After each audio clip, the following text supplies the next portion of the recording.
मधुपुर विधानसभा उपचुनाव का ऐलान कर दिया गया। 17 अप्रैल को होगा चुनाव, जबकि 2 मई को काउंटिंग की जाएगी। मंत्री हाजी हुसैन अंसारी की मौत के बाद मधुपुर सीट खाली हुई थी।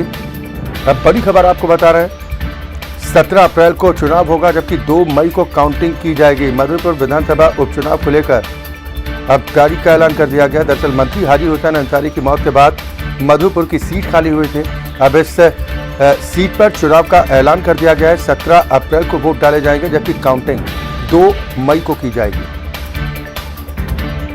ये बड़ी खबर इस वक्त आपको झारखंड से बता रहे हैं। 17 अप्रैल को होगा चुनाव, जबकि 2 मई को काउंटिंग की जाएगी। मंत्री हाजी हुसैन अंसारी के निधन के बाद मधुपुर सीट खाली हुई थी, जिस पर उपचुनाव कराए जाने हैं। अब उपचुनाव की तारीख का ऐलान कर दिया गया है।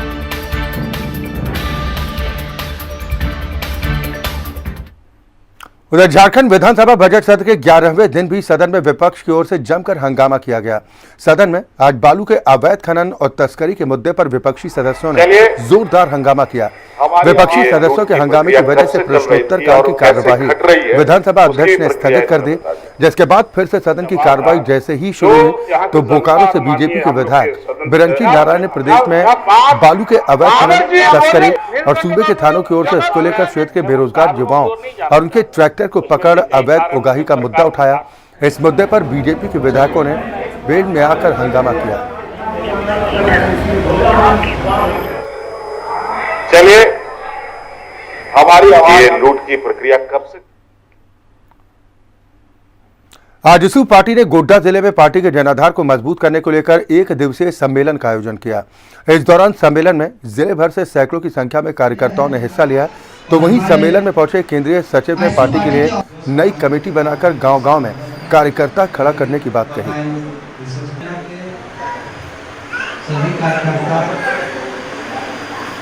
प्रखंड सचिव श्री उदय कुमार महतो जी को आमंत्रित कर रहा हूँ। सम्मेलन रखा गया है और हमारे आजसू पार्टी के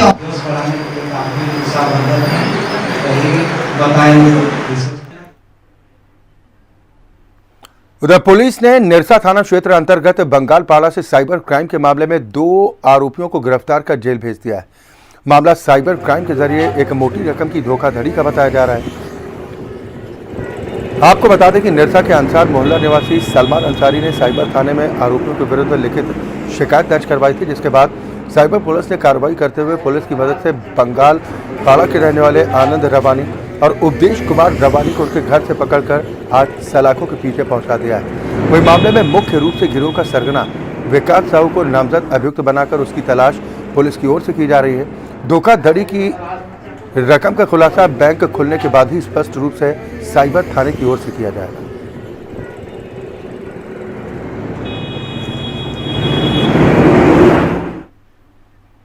किन्नर समाज के लोगों ने आज उपायुक्त से मुलाकात कर सामुदायिक भवन दिए जाने की मांग की है। इन लोगों का कहना है कि इससे पहले जमशेदपुर नोटिफाइड एरिया को पत्र दिया गया, लेकिन अभी तक नोटिफाइड एरिया की तरफ से कोई आश्वासन नहीं मिला। थक-हार कर ये लोग अब उपायुक्त के दरबार में पहुंचे हैं। वैसे इन लोगों की डिमांड है कि इनके समाज के लिए एक सामुदायिक भवन बनाया जाए, जैसे अपने समाज के लोगों के साथ बैठकर धार्मिक सांस्कृतिक कार्यक्रम के साथ साथ अपने समाज के उत्थान के लिए ये लोग चर्चा कर सकें। इस समाज के पास ना तो सामुदायिक भवन है और ना ही अपना घर। सरकार से भी लोगों ने कई बार मांग की है कि किन्नरों के लिए एक जगह उपलब्ध कराई जाए, ताकि ये लोग भी बाकी समाज की तरह अपनी भागीदारी सुनिश्चित कर सकें। जहाँ पे हम अपने समुदाय को लेकर के बातें कर सके, उनके उन्नति के लिए कुछ कार्य कर सके। तो यही आज हमारी एक मांग है। उधर झारखंड के रामगढ़ जिले के कुजू क्षेत्र में लाखों लोगों की प्यास बुझाने वाला जल मीनार पर अब ग्रहण लग सकता है। आपको बताते कि जल मीनार में सीपेज और पानी टपकने को लेकर यहां के ग्रामीणों में काफी आक्रोश देखने को मिल रहा है। ऐसे जल मीनार को मुख्यमंत्री हेमंत सोरेन और पेयजल मंत्री मिथिलेश ठाकुर ने 29 दिसंबर 2020 को इसका ऑनलाइन उद्घाटन किया था। DMFT फंड से 22 करोड़ रुपए की लागत से बनी ये जल मीनार महज 2.5 महीने में इससे पानी टपकना और सीपेज होना शुरू हो गया। समय रहते जल मीनार की रिपेयरिंग नहीं की जाती तो ये कभी भी ध्वस्त भी हो सकती है। इलाकाई लोगों में इस बात को लेकर खौफ देखने को मिल रहा है।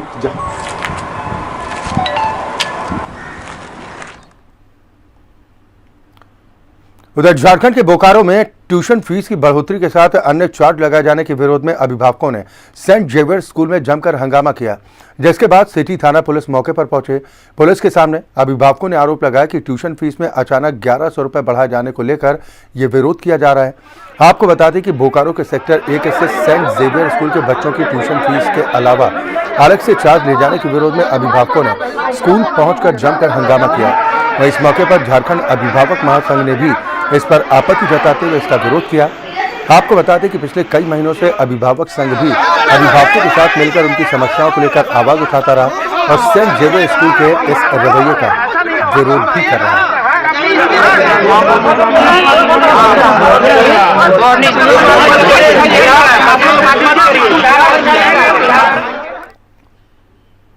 कोयले पर वर्चस्व को लेकर मंगलवार को एक बार फिर कोयलांचल गोलियों की तड़तड़ाहट से थर्रा उठा। पिछले एक सप्ताह से दो गुटों में वर्चस्व को लेकर चली आ रही आंशिक झड़प आज एक युद्ध में तब्दील होती नजर आई। इस दौरान दोनों गुटों ने एक दूसरे पर जमकर पत्थरबाजी भी की। फिलहाल पुलिस ने पूरे इलाके को पुलिस छावनी में तब्दील कर दोनों गुटों पर कानूनी कार्रवाई करने की तैयारी भी तेज कर दी।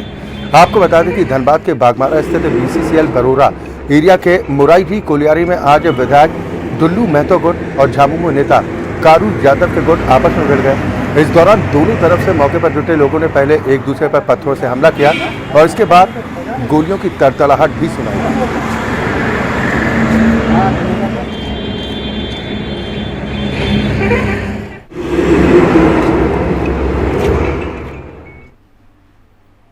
BCCL एरिया 12 अंतर्गत दहीबाड़ी कोलियरी में कार्यरत 57 साल के मजदूर ननकू भूया की एम्बुलेंस के अभाव में आज मौत हो गई, जिसके बाद गुस्साए परिजनों ने शव को दहीबाड़ी कोलियरी के पास रखकर प्रदर्शन किया।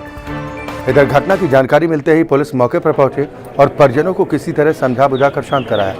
जानकारी के मुताबिक दोपहर तकरीबन 2:30 बजे मजदूर नानक भूया की तबीयत अचानक बिगड़ गई, जिसके बाद परिजन आनंद में दहीबाड़ी कोलियरी कार्यालय पहुंचे और आप बीती बताते हुए एम्बुलेंस की मांग की, लेकिन कर्मियों ने यह कहकर बात टाल दी कि पिछले 4 वर्षों से एम्बुलेंस खराब पड़ी। वहीं जब चिकित्सक से दिखाने की बात कही गई तो उस पर भी असमर्थता जाहिर की गई, जिसके बाद मजदूर की मौत हो गई।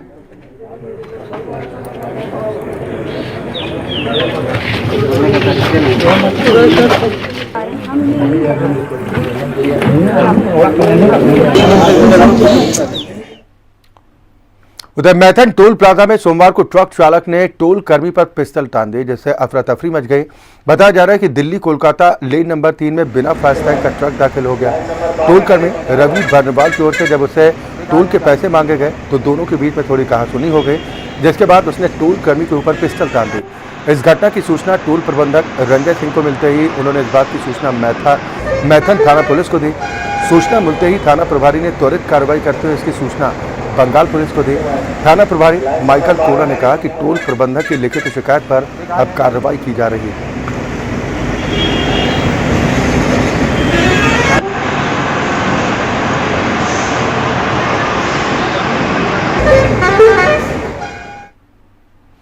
धनबाद के बागमारा स्थित BCCL के ब्लॉक में दो में सोमवार की देर रात अज्ञात बदमाशों ने जमकर तांडव मचाया। हथियारों से लैस करीब 2 दर्जन बदमाशों ने यहाँ पर आउटसोर्सिंग का काम कर रहे अंबे मानी के कार्यालय पर धावा बोल दिया। 2 हाईवा को आग के हवाले कर दिया। इसके साथ वाहनों और कार्यालय को भी क्षतिग्रस्त किया गया। बदमाशों ने यहाँ कार्यरत कर्मचारियों के साथ मारपीट करते हुए 6 राउंड फायरिंग भी की और बम विस्फोट कर दहशत फैलाने का प्रयास किया। कर्मचारियों ने बताया कि इस दौरान बदमाशों ने एक पेलोडर मशीन को बम से उड़ाने की भी कोशिश की। करीब घंटे भर तक उत्पात मचाने के बाद सभी बदमाश अंधेरे का फायदा उठाकर भागने में कामयाब हो गए। इस घटना की सूचना पर बागमारा थानेदार सूबेदार यादव, ASI चंदन शर्मा और CISF के जवान मौके पर पहुंचे। इसके बाद सुरक्षा बलों ने वाहन में लगी आग को किसी तरह से बुझाया और घायल कर्मचारी को इलाज के लिए अस्पताल पहुंचाया।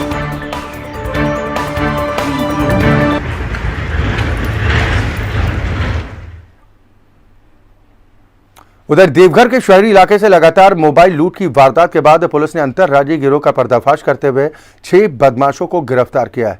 इस बारे में मंगलवार के दिन आयोजित एक प्रेस कॉन्फ्रेंस में देवघर SP अश्विनी सिन्हा ने बताया कि इस गिरोह के बदमाशों को पकड़ने के लिए DSP मंगल सिंह जामुदा के नेतृत्व में एक विशेष टीम का गठन किया गया था। इस गिरोह के 4 सदस्यों की गिरफ्तारी बिहार के भागलपुर से, जबकि 2 सदस्यों की गिरफ्तारी देवघर से की गई। अरे लंबा शॉट लगा। जमशेदपुर के बर्मा माइंस थाना इलाके में स्थित बॉस कार सर्विस सेंटर में सोमवार की देर शाम अचानक आग लगने से हड़कंप मच गया। उधर आग की सूचना मिलते ही टाटा स्टील और झारखंड अग्निशमन विभाग की 5 गाड़ियां मौके पर पहुंचे और आग पर काबू करने का प्रयास किया गया। वहीं स्थानीय लोग भी आग पर काबू पाने के प्रयास में जुटे दिखाई दिए। फिलहाल आग पर काबू पाया जा चुका है। बताया जा रहा है कि इस आग की घटना में सर्विस सेंटर में मौजूद 7 से 8 गाड़ियां पूरी तरह से जलकर खाक हो गई, जबकि प्लाई गोदाम भी आग की जद में आ गया। अनुमान लगाया जा रहा है कि इस आग की घटना में करोड़ों रुपए का नुकसान हुआ है।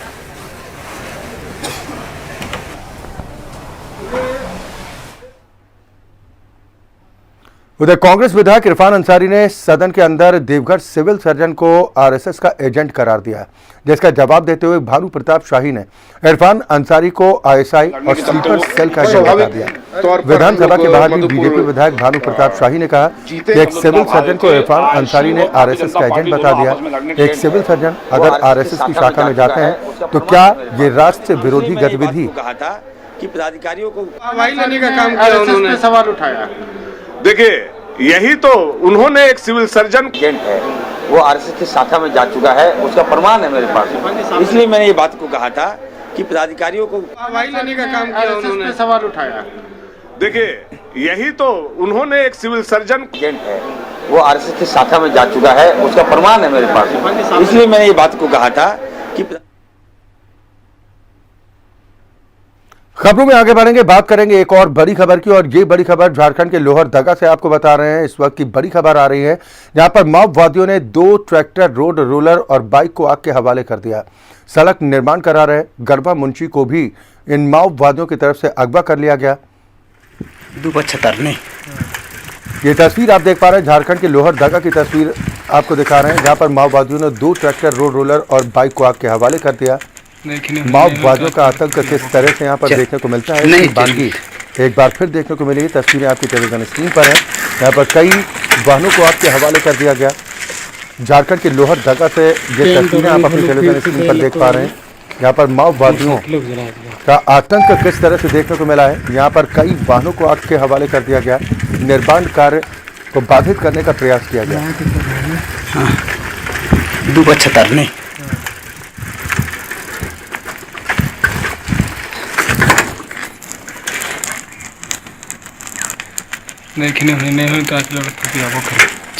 दो ट्रैक्टर, रोड रोलर और बाइक को आग के हवाले इन माओवादियों की तरफ से किया गया है। तस्वीरें आप लोहरदगा की देख पा रहे हैं।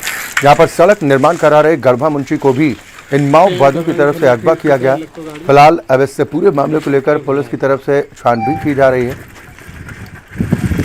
अगवा किए गए मुंशी की तलाश भी तेज की गई है, लेकिन ये तस्वीरें आप अपनी टेलीविजन स्क्रीन पर देख पा रहे हैं कि माओवादियों के आतंक से किस तरह से इलाके में दहशत देखने को मिल रही है।